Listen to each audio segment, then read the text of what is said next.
Hey everybody, Nathan Ronen, CFA here with another update for all Level 1, Level 2, and Level 3 candidates that are, or even people who are contemplating entering the CFA program. The age-old question, Nathan, how many hours do I need to study to pass my Level 1 or my Level 2 or my Level 3 exam? If you'd like to hear the answer to this question and continue receiving these updates on a weekly or bi-weekly basis as I post them, please press the subscribe button now and the notifications button, and you will be advised of all of these changes and all of these occurrences in the CFA program. Nathan, I'm taking the Level 2 exam for the second time. Nathan, I'm considering going into the CFA program because a lot of my friends are. Nathan, I took Level 3 10 years ago and I'm coming back to it for unfinished business. How many hours do I need to study for the Level 1, Level 2, or Level 3 exam? Now, before I get to my actual answer, let me tell you what the industry says. If you go on to the CFA Institute website, or if you listen to some of the sources out there, they will tell you approximately 300 or maybe a little bit more, 350 hours for Level 1, maybe for Level 2, and maybe they'll even tell you that for Level 3. And you'll be happy because you got an answer to your question. You got a number. Now you can take that number, divide by the number of weeks you're going to study, the number of hours you're going to study per day, the number of minutes in each hour, then the number of seconds within each minute, and then you got your how many pages you got to read every day. Wow, what a head-banging exercise. You don't need to do that. Honestly, I'm going to give you the answer. We can give you ranges because I have seen people pass the Level 1, Level 2, and Level 3 exam with as few as 150, 200 hours. And I have seen people fail the Level 1, Level 2, and Level 3 exam with claims of having studied 750 or 800 hours. Now, I don't think anybody's smart or anybody's stupid. I mean, people are good test takers. There are people who are not such good takers. But here's the answer.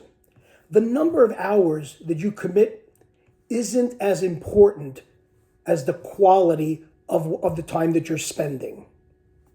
Quality over quantity has always been the case. Quality over quantity. Can you do the Level 1 program in 250 hours? Yes. Can you do the Level 2 program in 250 hours? Yes. Can you do the Level 3 program in 250 hours? Yes. Can you do them each in 800 hours? Yes. Do you need to? Well, if you have a structured approach to studying for each of those exams, Level 1, 2, and 3, and they have to be studied for differently because the format and the types of questions are different. Multiple choice in Level 1, item sets in Level 2, essays and item sets in Level 3. You need to know that it's a different format, a different structure. There's a different number of modules or readings at each level. I mean, Level 3 has like 30 or 33 modules. I think Level 1 and Level 2 have closer to 60, 70, or 80. I mean, I haven't done the exact number, but it's much more than Level 3. You don't necessarily need 9 months to study. You don't need necessarily 8 months to study, or 7 months to study, or 6 months to study.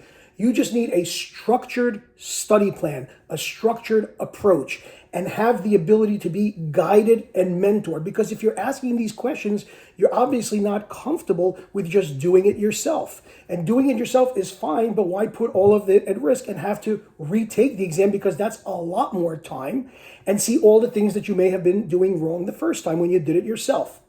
So at Level 1, 2, and 3, I would recommend getting a mentor, a coach, somebody that's going to help you.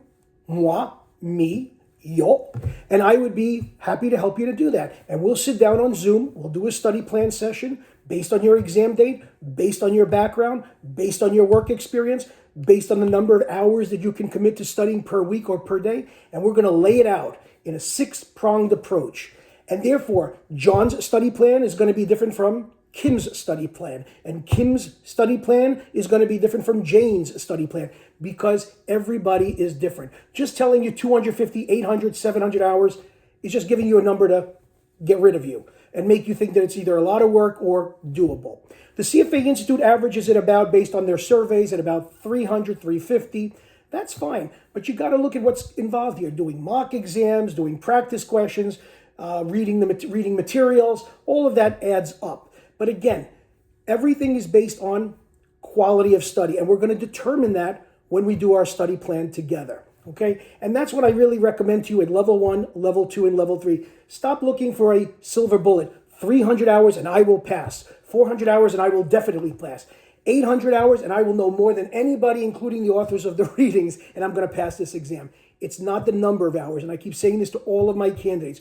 Just put in the time, do what I'm asking you to do, focus on what I'm asking you to focus on, learn the material in an integrated fashion the way I present it, and you should be just fine on exam day. And of course, do enough practice. And that's what I'm going to walk you through in my study plan. And then you're going to find that you really didn't have to do as many hours as you thought.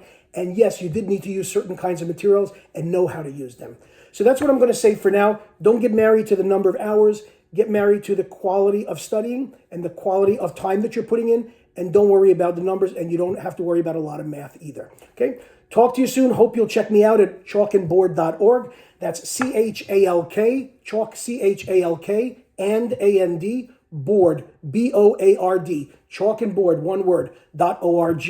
And you got my number there and my email address, and I'm ready and waiting for you to call and contact me so that I can get you started on your level 1, level 2, or level 3, first, second, or third attempt, and finish with it in your next attempt.